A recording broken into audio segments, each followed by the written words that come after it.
in the event that Pierre Poilievre gets in the next election, do you think he has solutions? Because I know he's a great public speaker. I'm not 100% convinced that he's not just grandstanding all the time. I think there is political grandstanding for sure. I mean, it's politics. If I was his advisor, I would say, listen, you need to aim a howitzer cannon at Justin Trudeau's balls.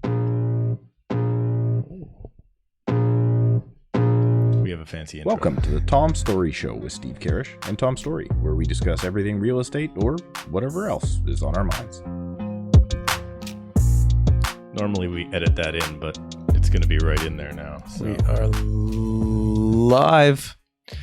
Welcome back, everybody, to another episode of the Tom Storey Show, your weekly roundup real estate podcast. We appreciate you being here. If you are listening to us on the audio platforms, I hope you're having a great day. If you have not already, Steve, you're going to pour your coffee again, right as well. Oh my God. I hope you're having a great day. And if you haven't already, make sure to leave a review on the audio platforms, specifically Apple Podcasts. If you could, if you're watching on YouTube, hope you're having a great day. Make sure to like this video and subscribe to the channel if you have not already. We are approaching 3,000 subscribers on this podcast channel, which we very much appreciate you being here. This continues our in-person podcast, and we're very excited to have Jay Coupar join us today. Jay, man, welcome to the show. Hey, I appreciate it. Great studio setup you got here. Yes, we call this the basement dungeon. Like any good realtor, he's lying. So that's good. That's perfect. Also, as an official in-person guest, I don't know if anyone can see this, we'd like to give you a sticker of the podcast.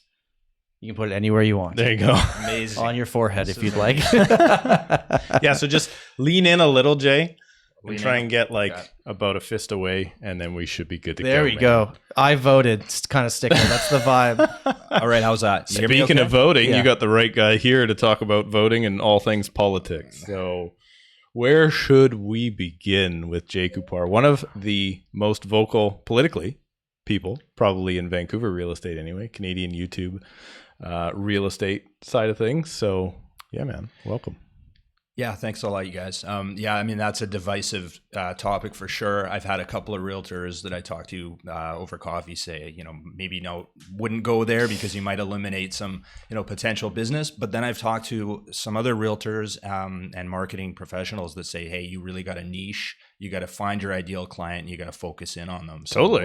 Yeah. That's why I'm fairly vocal about that. I feel like if you don't stand for something, you stand for nothing. So I'm just going to give not everybody's going to agree with me on, I'm not a big proponent of David Eby or the more socialist governments, but it's funny that you say that though, just about like the political way you lean, because like with my YouTube channel, that's why I went so hard. That's why I do everything like so hard on Surrey, because it was like, well, you could get way more business if you focus on like Vancouver. I'm like, I don't work those areas. I want to find my ideal client. And what I like about what you do, sometimes divisive or whatever, is you're like, I'm going to put it out there to people that think the same way I do. And it makes a ton of sense, right? Like we don't always have to worry about Tom's a lot more easygoing than I am. Tom's not out there to stir the pot, man. I'm like, give me that pot. I'm gonna get that thing going. I said this before, but who do you know in life in general who is wildly successful that's not somewhat decisive? Divisive. Divisive. If you could say that word right, it would have been. Steph Curry is always my answer. I feel like everyone just likes Steph Curry, but politics, people that are really big, Howard Stern. You think like the biggest people in the biggest platforms, there is someone on each side of the argument. Yeah. Right. And and correct me where I'm right or wrong here, Jay, but your whole kind of path started at the city of Vancouver. So you've seen the bureaucratic mess side of it. And that's maybe what has pushed you in this direction. Possibly something get a little to do closer. with it. Yeah. Well, first of all, I don't want to throw the city of Vancouver under the bus. I mean, I worked there for over 10 years and I met a lot of great people, but yeah, there is a lot of bureaucracy, not so much on the ground floor, but I don't know what else I can. What did you do when you experience and that's what did you do when you worked there? I did concrete finishing. I did asphalt. We installed underground conduits. I did a lot of things. Ran a roller for a long time. But see, eventually, what I find with the public sector is you know, it works for a lot of people. Fine, you put in your time, you punch the clock, you go home, and you spend time with your family, and that's fine if somebody wants to do that. But I want to I really want to build something. You know, I'm hyper industrious, and you know, I have big aspirations, right? And I'm passionate about real estate. So I would tell somebody, you know, if you are in the public sector, yeah, it's great. You get a union and you get a stable income and pension and all that, but you know, I remember I always heard people would say, well, you've got job security. Right. And it was like, well, great, but I feel like I'm in a maximum security prison. So how is that, you know? Hey, it's secure in there. You know, I'm actually, yeah. I'm actually kind of surprised, weirdly, how like risk adverse you are, Steve. Yeah. That you came into this industry, because this is the opposite from everything else you seem to stand for. Family full of union workers. Okay. Yeah, the whole family. Like everybody's got a government pension, city pension, that sort of thing, right? So it's, I am definitely offside. But John By, who you met virtually, was like, dude, you gotta. He's the one that got you in it. He's like, you can't, where you are at, you can't go to the next level, right? Like what's the saying? In real estate, there's no ceiling. There's also no floor, right? Yeah. So that puts us in a really risky spot. So like, was it 5 years in you started thinking, I don't want to do this forever? Or was it in year 10 you're like, just I'm out, this is happening? Like how did that happen? Yeah, after about 5 years, I started to get kind of like I wanted to move. And then, you know, when the pandemic hit and all of that was going on, it was like, I need to get out of here. Was that when it happened? That's when you made the switch? Yeah, early on in that, yeah. But I'm happy I did. Yeah, like you say, it's super risky. I mean, we have no security whatsoever, no pension, no anything, right? But we've got, you know, lots of freedom, right? And that's what I like about this business. Yep, totally. Okay, so we didn't give you a full introduction. We just kind of got right into it right away. So you work at Royal LePage Sussex, correct? Yeah. Okay, and that's an office, like, is it close to where you live? So technically I work out in the North Van office, but I haven't been in there for years. You're a work from home type of guy? I'm from home. I'm on the go. Yeah. And you focus on kind of False Creek and downtown Vancouver and that sort of area? I'm trying to focus the core of my business on, False Creek, Olympic Village, Yale Town, you know, Mount Pleasant, I think is booming all up Main Street. That's becoming an entertainment district. We appreciate you making it all the way out to the Badlands of Surrey, by the way, for this. Well, I know, but look, I do business. My sister and brother-in-law, I got them a place in South Surrey, Morgan Heights area. They love that area. I love that area. I think it's really nice. You know, the reality is Kitsilano is just not a viable option for most young people now. Even young working professionals. I mean, they make good money, but what was an average house cost? I have no clue of these areas. Like $1.5 million to get into like a 3-bedroom townhome. Like they would probably be looking at least a couple of $1 million. Like to get a good, you know, good product. It's the core of Vancouver. I mean, you can buy. You can buy older detached homes for that much, but they're usually going to be pretty rough. So I don't know how we stack up to Toronto prices. You guys are more expensive. We are, yeah. Which is crazy because in Toronto we feel like we're the top of the country in terms of a lot of things. We feel like that stuff though more expensive than Toronto itself. Yeah, of course it is. But Oakville houses are of course it is. Like I have any idea. Oakville is more expensive on average than Toronto, but the lots and the house sizes are way bigger. So if you did a like cost per what you're actually getting, Toronto is probably still more expensive. I've heard, maybe you can clarify on this, but I've heard that, you know, Vancouver, our single family homes are really expensive. Our condos are very, very expensive. In Toronto, my understanding is that single family is very expensive, but condos not so much. Is that the case, or are condos on fire? I mean, we do a lot of condo stuff. It depends. Like if you looked at the city of Toronto and said, what's the average price of a condo? It is in the 700s. So what can you get a 1-bedroom for in Toronto? You're buying per square foot, right? So let's say you go to a building that's 15 to 20 years old, an established condo building with parking, 650 square feet, 1 + 10, 650. You're paying $650,000. Okay. Newer stuff, you're paying $1,200 a square foot, and then this new construction craziness, which I've been yelling about for the last 5 years, saying it doesn't make any sense. You're paying like 17,800. There's some stuff going for 2,000. That's right? Jay's whole thing. None of this makes sense. Yeah. And then you get to fight with the trolls nonstop about how it makes no sense. And you're like, hey man, it doesn't need to make sense. Welcome to an international city. Yeah.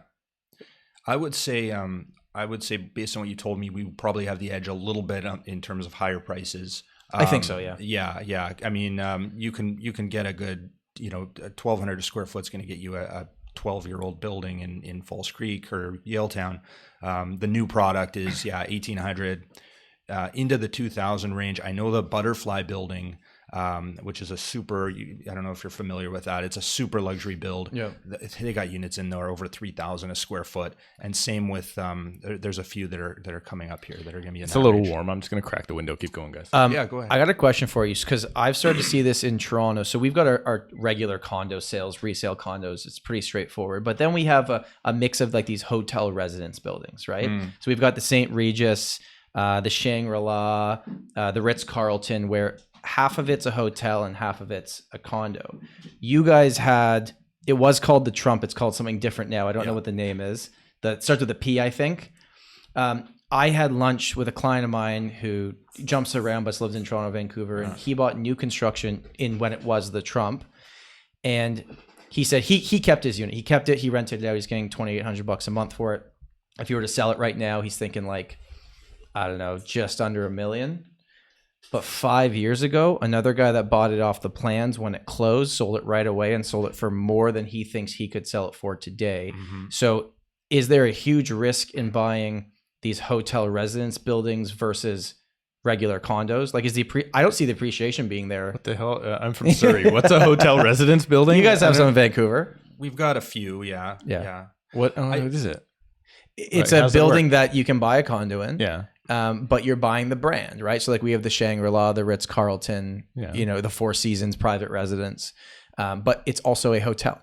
Okay. And banks don't like financing them as much because there's a whole lot of other stuff. Anyways, I was just asking. I just never on a condo investment side of things, because I didn't know this until like literally last week I was having this conversation. I'm like, wait, what do you mean it's worth the same as it was worth 5 years ago? Where I bet if you bought a typical condo, it's worth a lot more than it was 5 years ago, right? Honestly, I don't think I could answer that question. I know some friends of my parents are in the Shangri-La, and that building is appreciated quite a lot. Okay. I think, you mentioned though the pre-sale and the crazy prices. I want to kind of get back to that. I find that people are, they're always asking me about pre-sale. Jay, can you get me into a pre-sale? And, I can, and there is good value in pre-sale if it's the right builder and the right developer. But I find more and more, why don't you look at something that's already tangible in the ground? You don't have the GST. And the other issue that I have with this is really the prime properties in Vancouver, downtown Vancouver. You could probably apply this to Toronto as well. These were developed decades ago. So what I'm starting to see is these pre-sales on kind of second and third tier locations. I'm also noticing they're getting very small. I looked at one the other day on Cambie.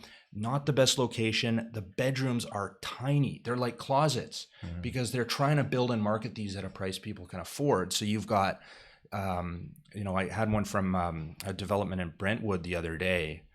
A developer emailed it to me. It was a 2-bedroom plus den in 840 square feet.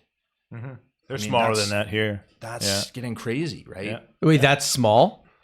We're getting oh my god! Well, you come to Toronto. The Wave. I want to say the Wave at one point when they marketed were 750 square foot 2-bed and den. Yeah, that's insane. And you had to pay. Dude, we have 600 square foot 2 bedrooms in Toronto. That's crazy. That's but insane. but hey, this is the best part. This is the first time I ever saw this. You had to pay extra to get closets. So like the Wasn't closets like a legal thing to call it a bedroom? You would think, right? Well, so used to be windows too, but now you it's guys natural. don't have. It's natural light. Yeah, it's a fine line, but like you had to pay extra. So the bedroom was like 8 by 8, and then if you wanted a closet, how deep is this old closet of mine right here? Right, it's 2.5 feet. So you're getting like a single bed next to it, and you had to pay extra to get closets put in. So in downtown Vancouver, what would a pre-sale cost versus resale right now? Like what's that gap in value? It's quite a bit more. It's not like the old days where you were actually getting a discount off something that's tangible, right? You're paying a substantial premium, and then you've got tad insult to injury, the GST. I'm not saying I'm against pre-sale. I've sold pre-sale. I bought and sold, but I would just encourage people to make sure they look into all their options first. Because you can get, what are we saving? We're probably better part of 20% here. We're like, it's like a 30% premium to buy new construction in Toronto. So versus what's the attraction? The attraction is, I'll tell you, because I have these conversations have to all the pay time for with people. First of all, pre-sale developers do a wonderful job at marketing. Yeah. Very good. And people think if I get in early, I get a deal. They don't know it's 30% more expensive than resale until they're educated and hopefully they're talking to someone. And I know they think I walk into the developer without my realtor, I get a better deal if I do that. Guess who the person standing there is working for? They're working for the developer, and they're not going to tell you any of these things. That's why, not to be like so realtor focused here, but yeah, we've helped people save a lot of money on getting their development fees capped. And the biggest thing, they don't want to deal with the mortgage right now. Yeah. So that's it. Yeah. That seems to be it. That's worth 20% to some people. Hey, it's in 5 years. We did one. Whatever. We actually firmed up on one yesterday, and we don't do a lot of pre-sales at all. We'll do 2 a year maybe. And we firmed up on one yesterday for a client, and that was actually their motivation. Their motivation was, listen, I've got most of the way to the down payment now. This thing is 3 or 4 years away. Eaten on my saving schedule, no problem. This is going to help me get into what I want then. And they actually bought in what I think is going to be a prime location in 5 years, right next to the SkyTrain that's coming in, hopefully, if we ever get it. All right, so I do see the advantage, but I was shocked at how small they were. I was really shocked at how small they were. But that's the future of the housing.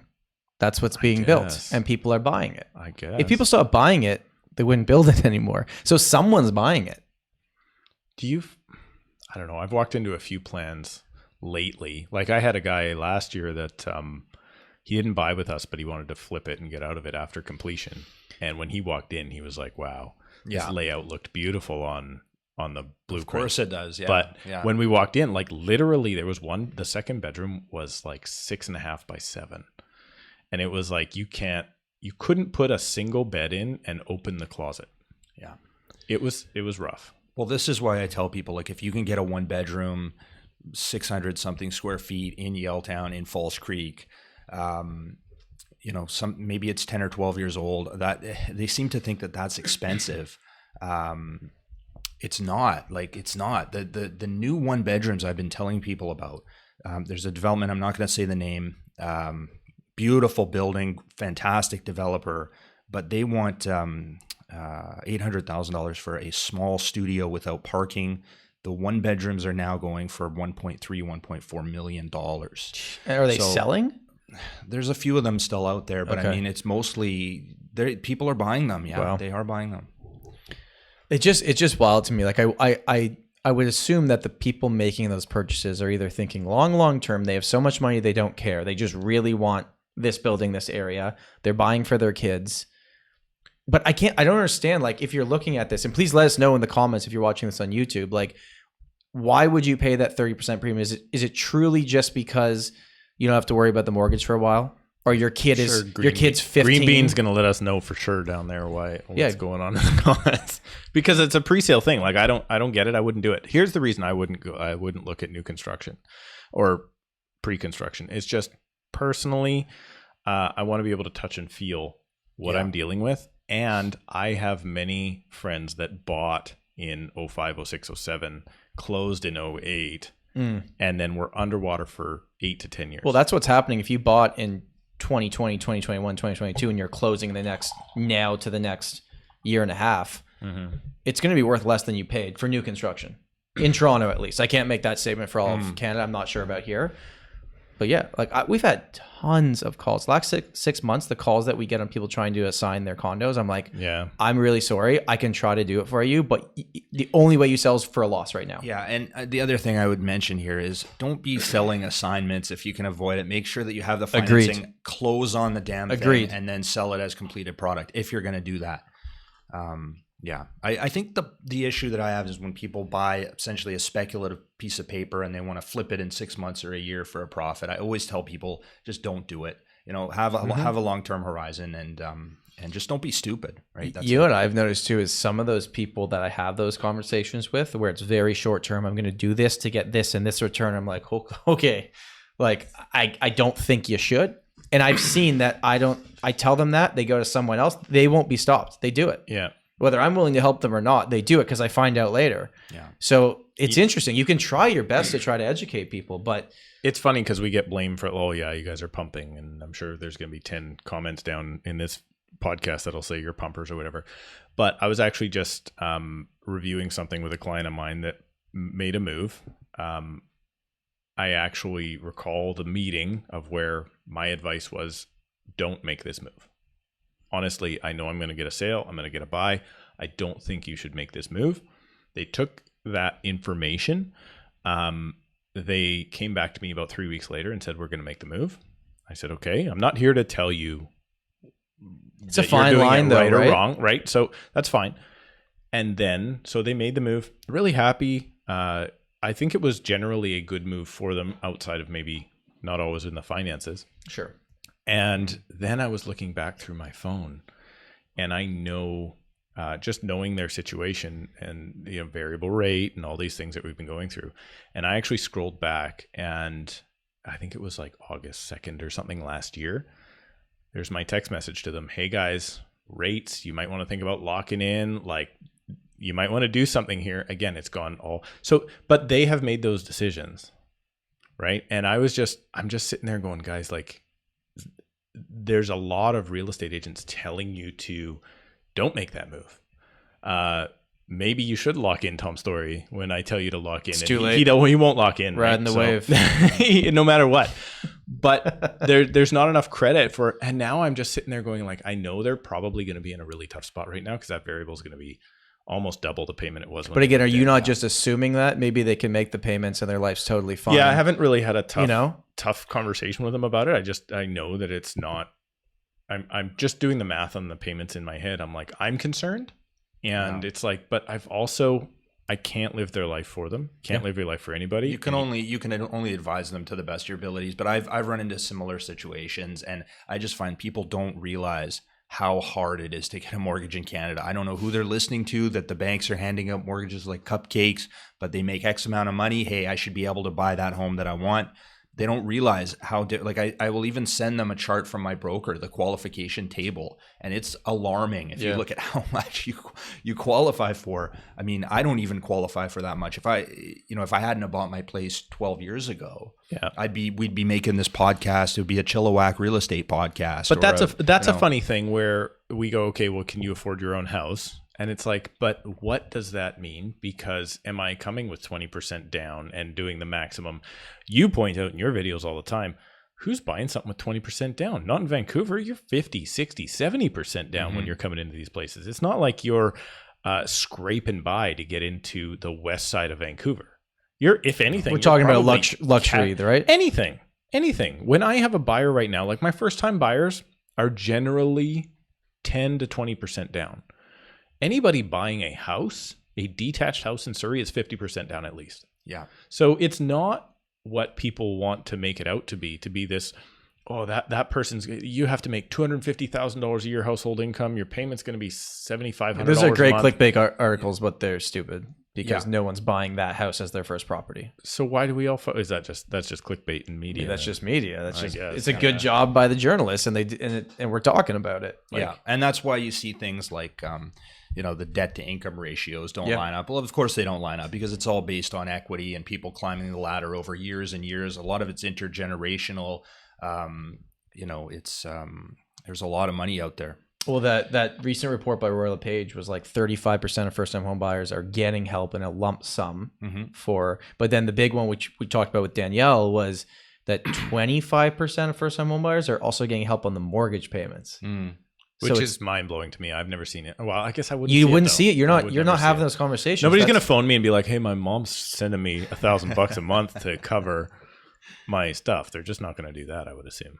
Well, if you're watching this on YouTube, let us know in the comments if your parents are helping with your payments, or just email us if you want to stay anonymous. And it would just be interesting data for us to actually know. I would love to know if somebody's actually doing it. Yeah, but on the clickbait, like one of those a great example of clickbait that I see all the time is your videos. No, well, I do clickbait. I want them to click on it, but then I basically do the whole video about why it's bullshit. Yeah, of course. So same. Lost my train of thought here. Highest debt in the G7. There was an article about that a few weeks ago. Canada has the highest debt in the G7, and everybody latches onto that. Oh my God, But if you actually read the report from the Bank of Canada, we have some of the highest rates of home ownership in the G7. So a lot of it, it's mostly mortgage debt financed over 25 years. It's not high interest credit card debt. Price to income, we owe 180%. So, I make $100,000 a year. Let's say hypothetically, I owe 180 on my mortgage. Am I in trouble? It's ridiculous. I hate that stat. Yeah, that stat of like, it's like to X amount times household income. It's like, but that debt is not to be paid out over 1 year. Right. Yeah. Right. So you owe 2 times your income. It's like, you owe 5 times your income. Who cares? You're paying that thing down over 25 years, I would assume.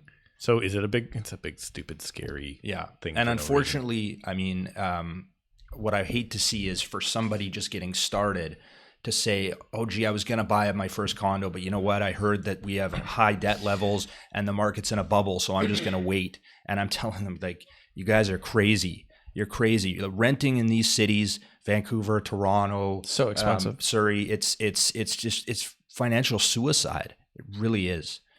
What made you so on the other side of the pendulum of bullish on real estate? Like going all in and being and I think because of it, I think that's why your YouTube channel has done so well, actually, because some people will kind of hide behind and pretend they're one thing and then do the other thing. You're clear on exactly what you are. Have you always felt that way through your career before real estate as well, and now you're just showing that because you're on video? Well, yeah. And by the way, I hate when people say bullish and bear. I hate it. Like I feel like people take their identities to it. So I'm not saying that, but I'm saying in general, like you're more straightforward with your opinions than a lot of people are. And I think it's good. I think we need both sides. Yeah, I mean, I just like to call a spade here, right? Real estate values in these cities is in the long run, it's only going to go up. It's not going down. You're going up a big mountain. Yeah, you're going to get blips and dips along the way. Sure. But anyone who seriously believes that you're going to have a market meltdown and the values are going to go down 80%, they're just. I mean, I don't know anybody in our industry or any economists who would suggest that. It's just so far detached from the reality of the situation. We live in one of the best places on the planet, one of the best countries on earth. And people keep coming here. Trudeau's going to be bringing in 500,000 new immigrants each and every year starting in 2025. So they keep ratcheting up immigration. I get a lot of people on here saying, why don't we just ban everybody from coming to Canada? Mm-hmm. It's not going to happen. No. We've got a aging baby boomer demographic here, that unfunded pension liabilities. So we need more workers to come into the country. The only way that we need to get serious about building more homes, and we are so far behind the 8 ball. I have nothing to sell anybody right now. Isn't it crazy how it's just like it's been the same theme with everybody we've been speaking to? And obviously, I mean, we're all in the real estate industry, so it's all just we need more. But it's just the pressure of like, we need more. If you're going to bring in that many people, we need more. And what I'm interested to do is find out more about your thoughts on maybe at the federal level or the provincial level or even the city of Vancouver where you are. How about these policies? You mentioned, like, for instance, right now, the Liberal government, what were we at? 260,000 people pre-pandemic, let's say, maybe 300. And now we're at almost 500 PRs plus foreign workers, everybody else. What about these policies are you seeing? Because that's what you talk about so often, right? Is the current government not being the solution, maybe some ideas that the Conservative Party, I know, which you are openly backing at every opportunity. What are some solutions that are there or problems?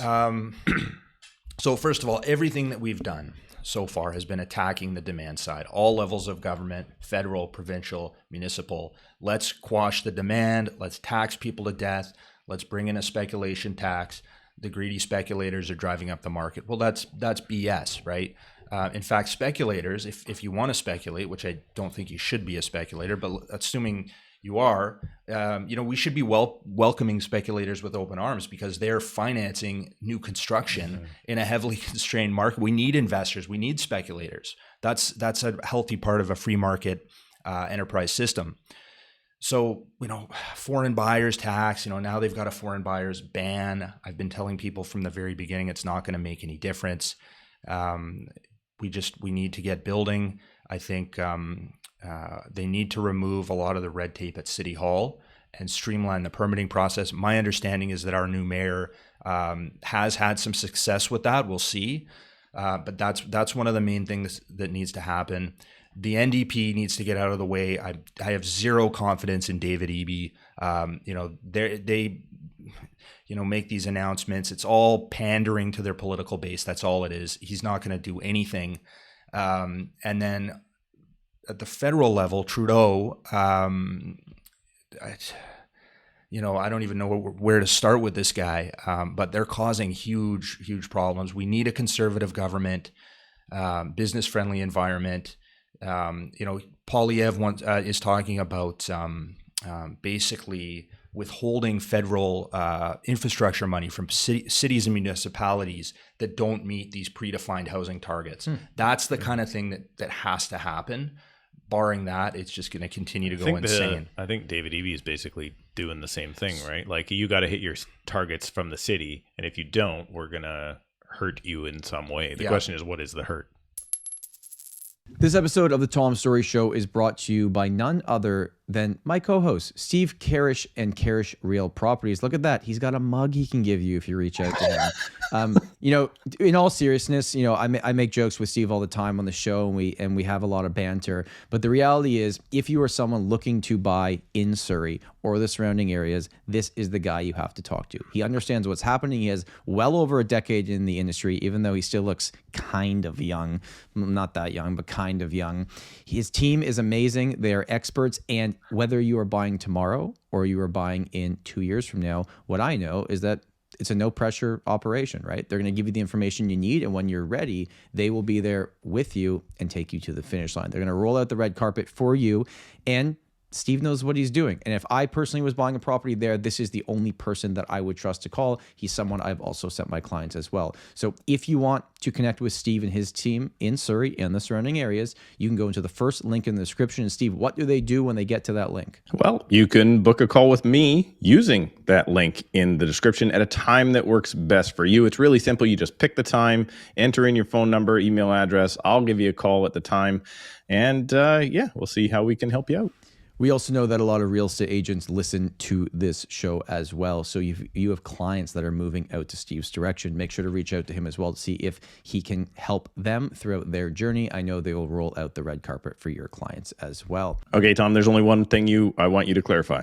First of all, how do you say it? It's the Fraser, like Razor Valley. Fraser Valley. So if you are in North Delta, Surrey, Langley, Abbotsford, White Rock, or Mission, give me a call. But Tom, this communication is not intended to cause or induce breach of any agency agreement. Existing agency agreement. I almost had it. Right. Yeah, and that's maybe one policy that I might agree with David Eby on, but that's one of I don't agree with him on a lot of things. Yeah, well, I mean, you're not. For all my Ontario listeners, give me an update. When did he go in? So here's the issue I have with the way the current government is, and I am not someone who votes down party lines all the time. I don't cheer for my party like a hockey team, right? We currently have someone in power at the premier level who, first of all, was not elected, in my opinion. The party was. John Horgan stepped down. And then he was appointed after John Horgan stepped down. So you've got somebody today I don't think I would vote for, even though we don't vote for the leader of the party, whatever. Sure. So that's tough. It's a very socialist. His philosophy is very socialist. His philosophy is to protect the renter.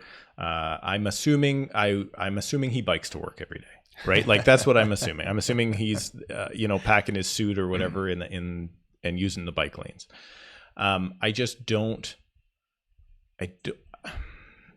The weird thing about what he's doing is he's doing things to drive up prices. Yeah. And to not support homeowners. So he's made it very clear that it is the renters take priority, right? Just like the buyers take priority for the sellers. But is it renters take priority to help them get into the home ownership market, or no, they just stay where they are and nothing changes? Roofs over heads. That's it. So that's different. In my estimation, it feels like he's taking a position of, well, you're never going to own, so we Yeah, better figure it exactly. out, right? And maybe that actually might be true, because as we age into a more mature society like parts of Europe or whatever, there is renter economies everywhere. So maybe he's foreseeing what is to come, and he's helping provide for that. There's an argument for that. Sure. I am not of the mindset that you should take away property ownership rights and things like that. So that's my big issue on his side of things. Do you understand, though, from his perspective, why they're doing what they're doing? Like, do you understand, like, if you were him and you thought differently, populism, do you get votes, why? Right. Votes and renters. And renters think that they're protected more than a more conservative government that might be in power. But what I'm seeing, and I'd be interested to know what you guys are seeing in your markets, you can only raise the rents by, 1.5%, 2% a year. After a 2-year rent freeze during COVID. Inflation, taxes, strata, insurance, all of these things have gone sky high. An investor can't, in a lot of cases, offset their increased costs, okay? But they can't raise the rent. So what are they going to do? In a lot of cases, they're going to go and they're going to sell it. The buyer is not interested in taking on that tenant because they're paying rents from 2011. Yep. So they're going to be selling it to somebody buying as a principal residence, subject to vacant possession. That tenant's got to be out of there. So what you're doing is you're biting the hand that feeds you. I know these people don't like landlords and the greedy landlords and that, but they are providing the majority of the housing stock here. And if you go to war with landlords, you're going to cause big problems. And that's what's happening here. I see a ton of tenanted properties. People are getting evicted and What is so let's say you're someone renting right now and you don't believe in the next 10 years you're ever going to be able to get into home ownership, right? So I can understand if you're in that position, you might look at what he's doing and saying, great, this is, because everyone votes for what's best for them, right? Which, of course, I don't blame them. I guess this is a very difficult question, but like, what would be the alternative for what I'm just taking the other side here because I got nothing in this game here. What's going on over here? Yeah. But what's the other side? What could be done that makes it better? You get what I'm trying to say? If you eliminate rent controls completely. So in other words, I'm the landlord. I take full explain that to me as a renter who's not going to buy for the next 10 years and doesn't want my because then you can understand, right? So if I can raise the rent, whether it's 2%, 10%, let's just assume that the owner has the rights to do that. What you would have then is you would have more investors coming into the market. The idea is that we need to get more product built. Again, business-friendly environment, more investors. It would open up rental units. So anybody doesn't believe that, look at what they did in Seattle. They have what they call it the Seattle solution. They just went on a massive building boom. They got rid of all the red tape, all the regulation. Guess what? Landlords now started offering free Wi-Fi, free 1 month rent, because now it changes the market dynamic. Now you're not in a sub 1% vacancy rate. You're at a 3 or 4% vacancy rate. So what that's done is it's actually caused prices to moderate. And now it's not going to be cheap in Seattle. It's never going to be cheap, but it did moderate the rents. Stopped it from going up as fast as it previously was. And I think that's kind of all you can do. I don't think you can't stop rents from going up. Yeah. Right? You just can't. Yeah, I don't think you can unless you have a ton of supply. But I almost view it like when I think about things like increasing minimum wage, right? Government spending, things like, for instance, the Liberal government right now, when they give things like baby checks, right, to families, there are a lot of people that will vote for that baby check, right? Of course. So, but let's go think all the way through it. So you vote for the baby check, you get $500 a month back in your pocket. Great. When you look at the overall taxation at the end of the year, you're down $750. And they don't realize how, like, for instance, the breakdown of the new, clean fuel tax that's going to add 54 cents a liter in the next 6 years. The breakdown of that is they said in Alberta, it's going to be $3,500 a household after tax money out the door. So you're going to vote for $500 a month, right? And everybody's going to be out $3,500 a year. It just, more government spending and raising the bottom doesn't just make it better for everybody. In fact, it hurts the people at the bottom. because it's putting you into a situation where the cost of living is rising for everybody, but I can afford that and you can afford that, but those people can't. So I think these policies that come in, for instance, when you're bringing in anything to deter landlords, as what you're saying, it's actually going to hurt, because I was in the scenario like you were a nice landlord before. I was in the spot where I was like, I'm not going to raise the rent. I'm not going to raise the rent. Now I can only do 2%. So you have you're to. going to So do I it have every to. year. Yeah. I never, this last year, I'm not going to, this is my first admitting to you ever, because I'm a little bit of a hypocrite here. This is last year is the first time I ever increased rent on a tenant. Huh. But I had to. Right. Because if I don't, Yeah. in 4 years from now, I'm hooped and I don't have the ability. So we used to have increase of 2% plus inflation. Yeah. So that this year would That's have out the been window 8%. now. They went 0%, Well, of course. and now they're just 2%, right? So Where's that number coming from? That 2%? How did they come up with that? I think I think what they were doing was they're using the inflation rate plus 2%. That's my understanding of how it used to work. that's what it was before. Which is reasonable, really, I think. And now they just go as little as possible. No, it's 2%, and If it would have been 0 for another year in a row, there would have been a problem, right? Because it went to 0, then I went to 1.5, then it went to 2 this year. And so what we should be focusing on here, in my opinion, is every time a landlord buys a property and rents it out, they're actually subsidizing renters. Yeah.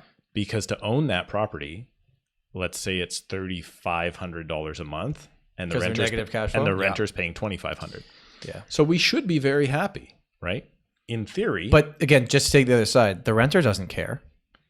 They just want a place to rent. They don't care that you're subsidizing them. yeah, they don't care. That's what I'm saying. Like No. for them, what are they? Eventually they will care, right? When they get Sure. an eviction notice. But if This there is were the issue. if there were no rentals here, sure, we would have more affordable homes to buy, and all the people that needed rentals the most that never have a chance to buy, they're the most screwed, right? So we would literally have people, I don't know, living on the streets. Although in Vancouver lately, that seems to be a pretty cool trend, right? Like they're What do you mean by that? well, there's Jay comments on this quite a bit on his channel, the homelessness and everything. Actually, one of the, I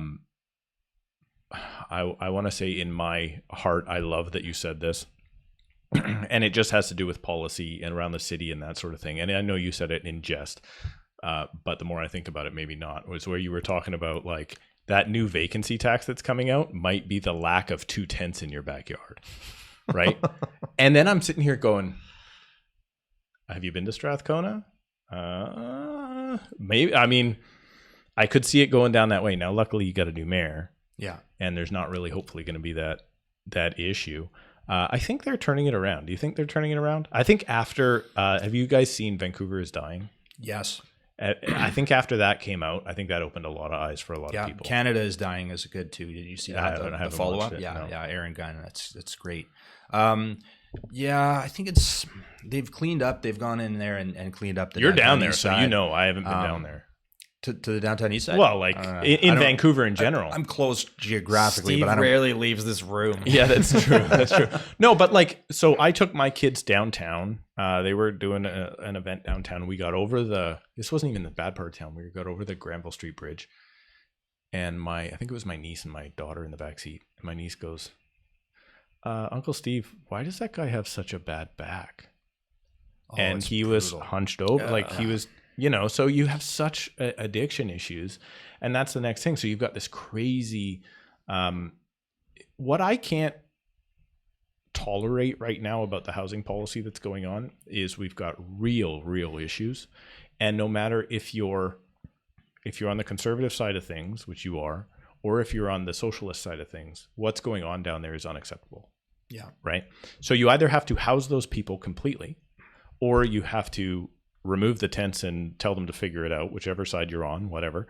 But just the state that it's in was unacceptable. Like, I don't know if you've been down there, Tom. No, I haven't. Like since, and it got real bad. And it's still unacceptable. We should make that point as well. It's better that now you can actually walk down the sidewalks. It's not completely impeded by tents, but there's still a lot of transient activity down there. The businesses are all closed down. It's still pretty. That's ugly. what we're starting to see, like West Coast stuff, right? Like all the big businesses in San Jose and San Francisco and stuff, they're all shutting down shop because it's just not safe to be there, right? I think that's outside of our scope of this, because I think that's got a lot more to do with addiction than the price of housing. I think we need to make that distinction when we talk about the housing crisis and the opioid and addiction crisis. They're kind of two different things. People say, well, houses are so expensive, so they have no choice but to live in the street on a tent.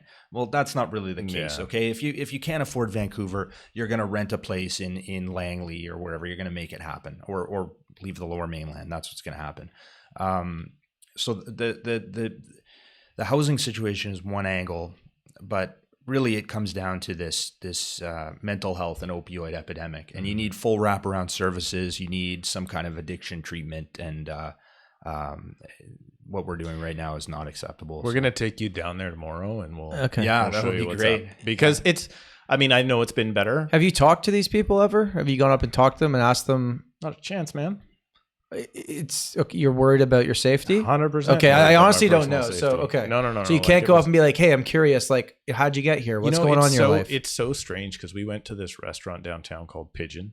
It's across from Pigeon Park. Pigeon Park's notoriously the worst spot. Okay. And we walked in there, and like our meal. By the time I finished, I was still hungry. Didn't take much when I went there 6 months ago when I was 50 pounds heavier, but I was still hungry. And then I was offended at how much they charged me. I was offended. It's like, this is not acceptable. And then walking in and out, I literally had to step over someone sleeping in the doorway. And it's just such a weird spot that I think Vancouver has found itself in. I'm glad it's getting better. It sounds like it's getting better. What are they doing to make it better? They are cleaning it up. Okay, so Right. So it's on that side of them. They're making it better by telling people to leave. They're calling it the sweep or whatever, right? Okay. Because the argument is it okay to have those people there? Do they have a right to be there? Sure. I think, as I said, it's a really tough thing, because no matter if you're on the pull yourself up by your bootstraps side of it, or if you're on the we need to help these people side of it, either way, them sleeping outside is unacceptable, right? Something has to be done. I don't know what it is, man.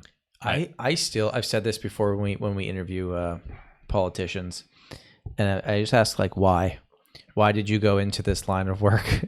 You must be so passionate about what you do, because even David Eby, who I have no idea, I've heard his name brought up, I understand. I'm sure he wakes up every morning and truly thinks he is doing the right thing, and stands behind it. There's lots of people on the conservative side that do the exact same thing, and whatever they do, all these people are going to crap on them regardless. And that's just got to be such a tough gig. Well, going into politics, we get that in the real estate, but not to the same. Well, right? Agreed. On YouTube, we do. Yeah. That's got to be tough. What do you think in the event that Pierre Poilievre gets in the next election, whenever that is, 15 years from now when the coalition ends, if that were to happen, do you think he has solutions? Because I'm not convinced. I know he's a great public speaker. I'm not 100% convinced that he's not just grandstanding all the time. I think there is political grandstanding for sure. I mean, it's politics. If I was his advisor right now, I would say, listen, you need to aim a howitzer cannon at Justin Trudeau's balls. You need to go on there and say, Canada's broken, I think he's and we need to effectively burn doing it all that. down. Yeah, Right? Absolutely. So part of it, it's populism. Let's fire the Bank of Canada. I mean, that's kind of not really realistic. Sure. But I do think he has, and I don't agree with everything the guy has to say, but I think he would put the country on a much better track than Trudeau. I do think that he has some solutions, and I think housing would be a lot better. It's not going back to, he did one video where he stands outside of this detached house in Kitsilano and he says, remember when a truck driver and a cocktail waitress could buy a nice single family home on two. I mean, that's not going to happen.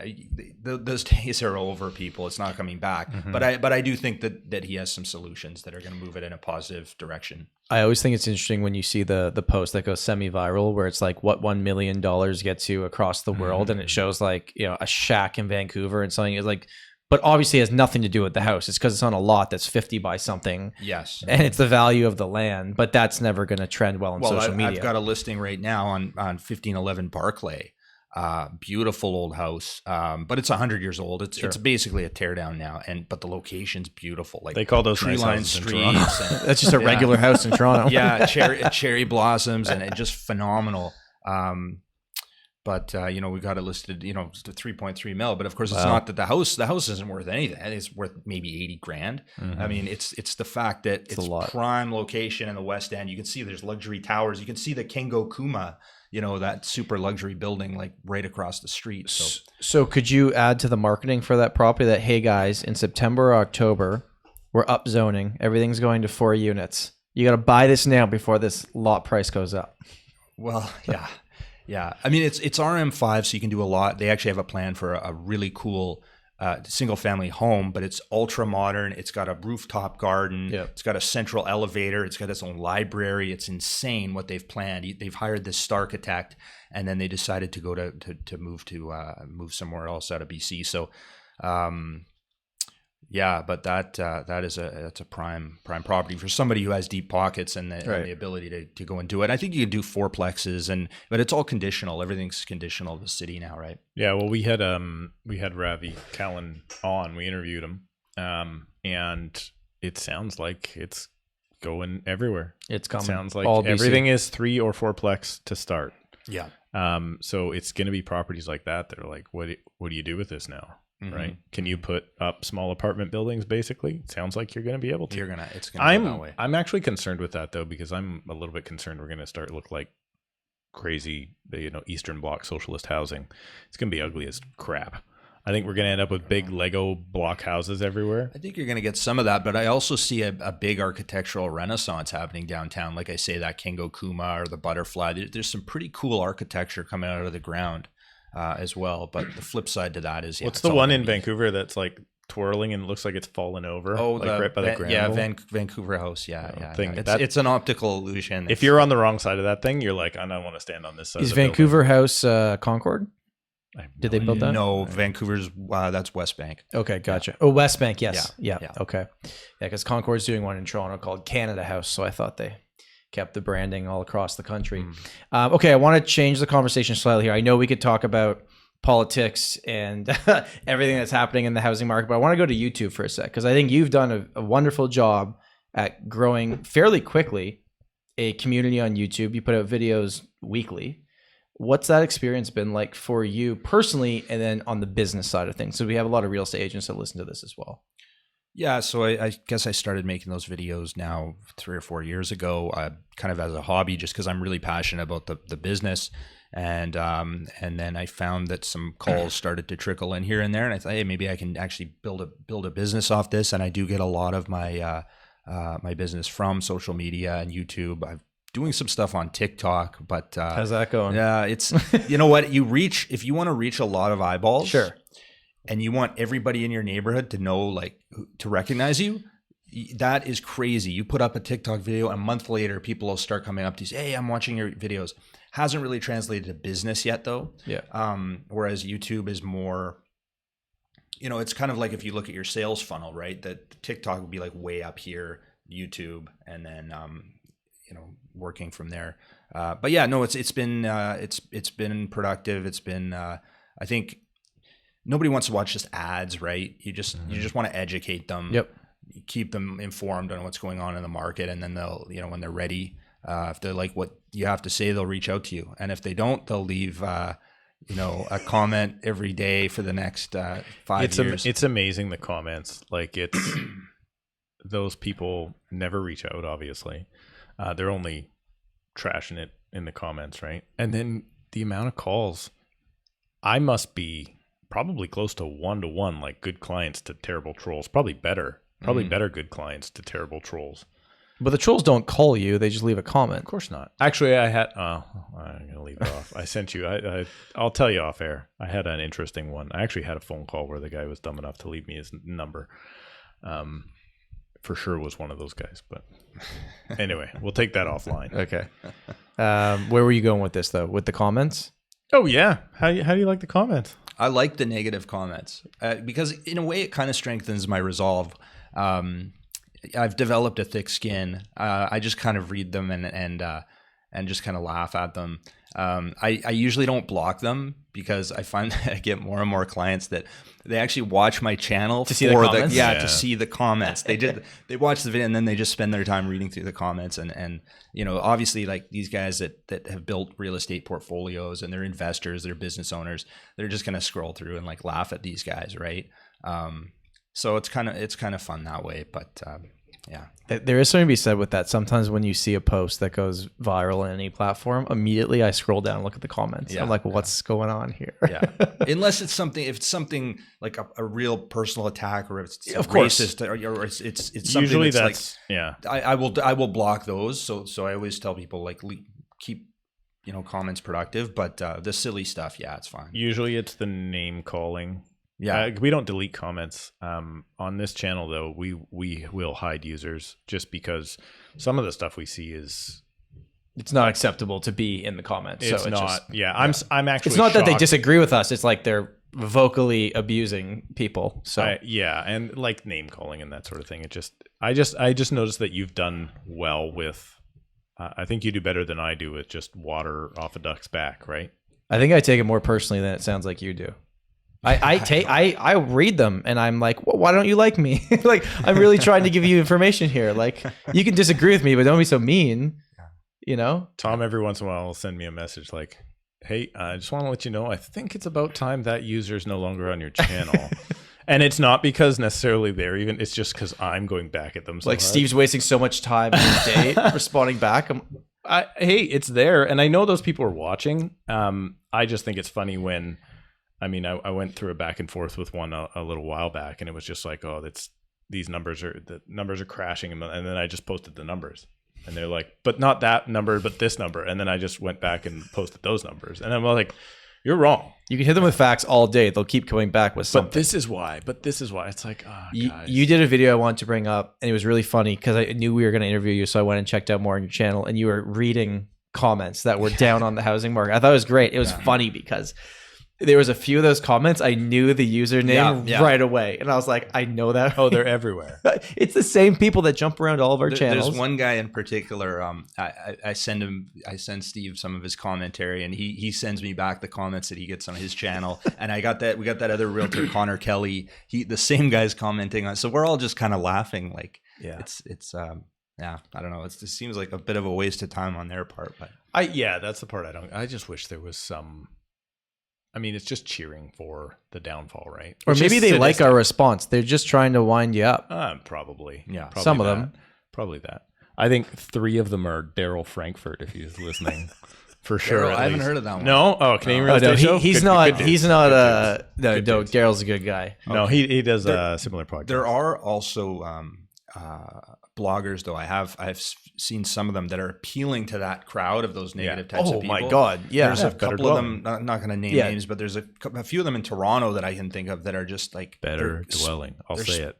They're spouting complete, but they're not even. They're good at clickbait, but they actually have some educated people making. No, they do. Maybe. I know exactly what you're talking about. Where it's just like, we're just going to use this to get views. It's going to feed my ego. Probably does nothing for their business, but power to them if it makes them feel good, I guess. I don't know if they even have a business. I don't know, maybe they're making money on clicks or ad. They'd have to do way more views to make real money. We see what the AdSense is. It's not money. AdSense is not money. This is not real money. It's going to get tougher too, right? With that new law that passed. With the Canadian content. So now moving forward, Google and Facebook is not putting Canadian news articles on their platforms. Did you hear about this? Yeah.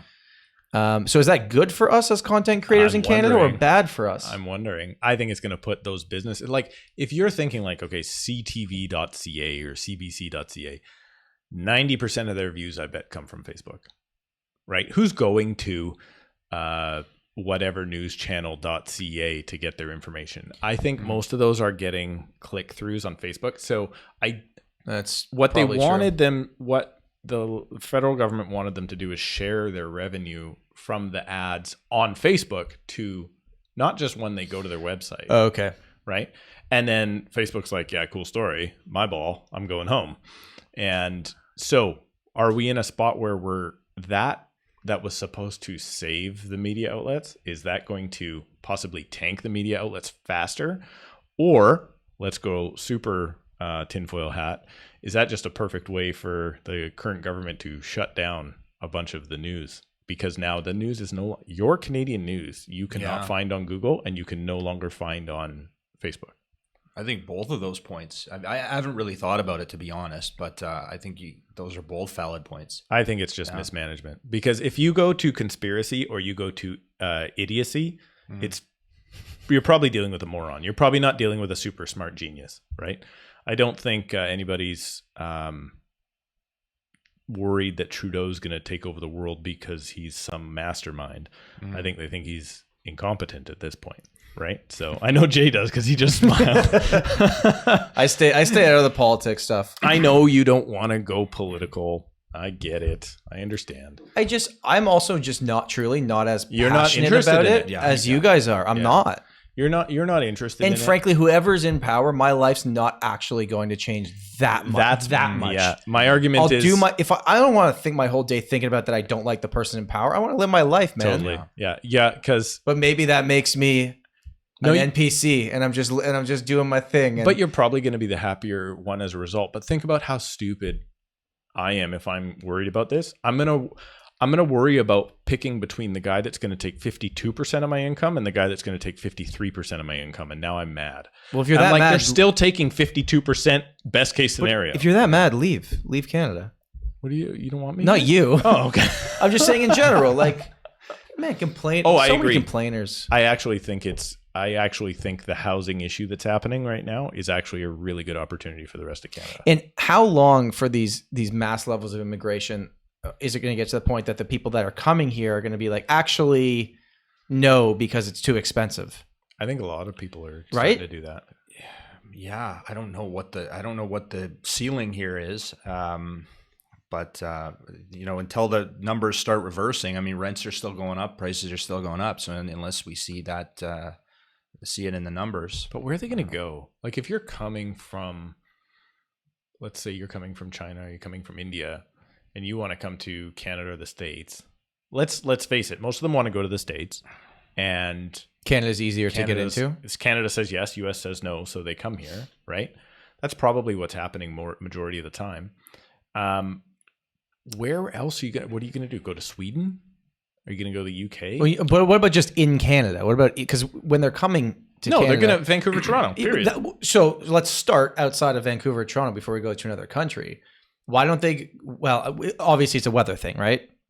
I don't think you're going to. But Toronto's not necessarily like it's great for 5 months of the year, weather-wise. It's not for the rest. Well, you guys have I guess it's a little different because the sun never comes out here, except for today. Today it's looking great. Yeah. Anyway, I think we should wrap. I appreciate you coming all the way to the dark side of the bridge. I appreciate that. I know it's a long drive for you, but it was super fun, man. If you are watching this and you haven't already, make sure to subscribe to Jay's channel. Just your name, correct?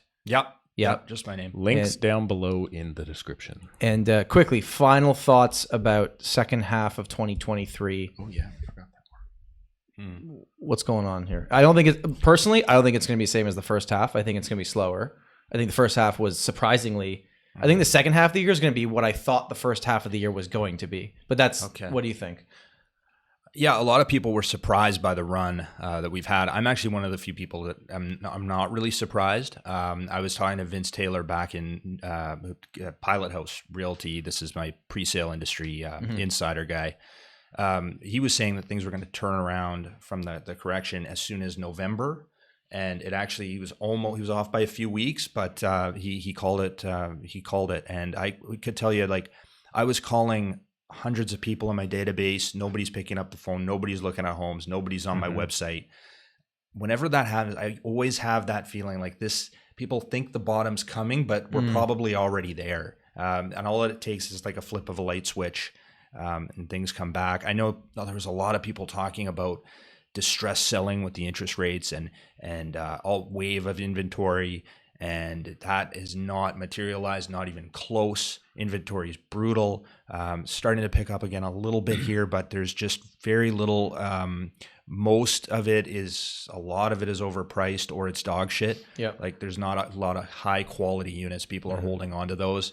I think we're going to continue to be in a supply crunch. But we are getting into the summer now. People are going to be going on vacation and going to the beach. So it'll definitely slow down. But it's, short term, your guess is kind of as good as mine. But I think for the time being, we're just going to continue to see prices push higher. Just again, where's the supply? And anything that's in the pipeline, like we talked about, is crazy money. Yeah, no, we're starting to see supply come on, but it's just getting to respectable levels now. Getting back to healthy levels. Have I said this recording? Remember that I was telling you about what you guys call power of sale? I haven't said that on the recording. Foreclosure. Okay, so just since you kind of mentioned that, like how distressed sales and that sort of thing. So there was a foreclosure just a couple blocks from me here. And I looked it up, and it was private money. You could tell if it's private money because you can see who's foreclosing. So it was private money that they borrowed, which a lot of people did 2 years ago or whatnot. And if it's foreclosing now, that means it's probably been 9 months to a year in the courts already, right? So what happened is they bought it. I'm assuming once their 1 year private money was up, then they couldn't renew somewhere else. The private lender wanted their money back. So in May of 2021, they paid, hopefully I get these correct, 1,625 for a detached home. 2021. Okay. May of 2021. Okay. So let's call it 2 years ago, just over 2 years ago. And then they brought it on the market at 1.7 this time. And that property sold at court for 1,875. So that's almost, it wasn't that far off of peak that time, and now we're way past that. Like, I don't think that house would have sold for that much in peak. So even though those people were distressed, they couldn't get another mortgage somewhere else. The private money wanted their money back, whatever it was. Everyone's made whole. The new buyer can qualify for that property. The private money gets their money back, and the seller even probably walks away with a bunch of cash. What month of the year did that sale happen? Would be my question. Was that like very recent? Yeah, like 2 weeks ago. Crazy. Okay. And we should point out that's very unusual to be getting private money like that. Usually what somebody could do is they could just simply sell it, call the realtor and sell it long before you'd go. It was weird that it went that long, but I think maybe there's a chance that if they sold it when they originally got called, that they wouldn't have made money on it. Yeah, maybe waiting that long actually made the It could have, but we are starting to see there is too much private money floating around here, specifically on detached homes in Surrey. There was too much, and it's funny because I think right next door, 2 doors down maybe, I saw another one come up, private money again. A foreclosure. Yeah, right next door. But these are all, I haven't looked to see what they paid for that one, so I want to see if but everybody's being made whole. Like, they got foreclosed on, and they got money back at the end of the court hearing. Like, here's your down payment back, thank you. What do you have to do? You had to pay legal fees for the Well, I'm sure they also had to go through a year and a half of absolute I'm sure it was stress and none of that emotions, none of that matters. No, none of it matters. The only thing that matters is you sell before the market crashes in the YouTube comments. Jay, any final thoughts to wrap this up on anything? Well, on that note, I wouldn't be going out and taking out private money unless it's very unless you're buying Bitcoin, is what Steve always tells me. Very risky. I wouldn't be telling anybody to do that. But yeah, awesome, man. Thank you so much. Great to meet you in person. Yeah, Thanks for coming by. If you're watching on YouTube, make sure to like this and subscribe if you have not already. If you're listening on the audio platforms, make sure to leave us a review. Hope you have a great day, and we will see you next week. Bye.